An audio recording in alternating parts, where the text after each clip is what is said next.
I'm Katie, and what really happens when you send in an application? The real process behind the scenes once we receive your application is going to vary from institution to institution. So that is one of those questions that you can ask the admission office.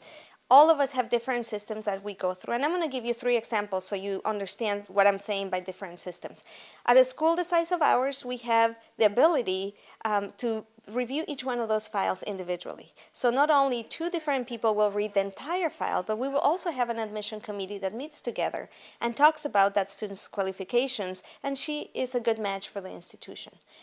Schools that receive more applications than that might have a reader that goes through the file and makes a decision on where the student is admissible or not to that institution.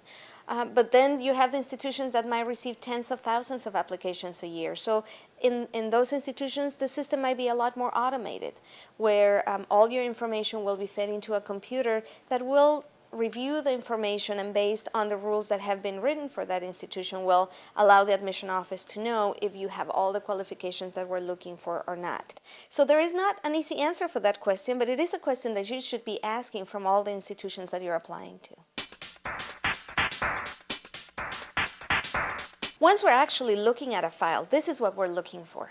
Of course, first and foremost, we're going to be looking at the academic qualifications of the student. Because of our institution level of academic performance, we want to make sure that we have the evidence that the student is academically qualified to come to our institution. So we're going to be paying attention to the classes that you choose to take, your grades, your test scores, the writing level of your essay. But past that, we're also going to be looking at what do you have that is unique to you as an individual that you're going to bring to our community.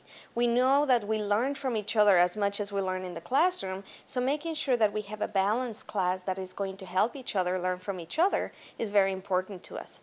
We also want to make sure that you're involved in your community, whether that means being very active in your school or your church or your city, or maybe if you have a job that you have maintained for 3 or 4 years. That balance between the extracurricular activities and your classroom work is going to be very important to us.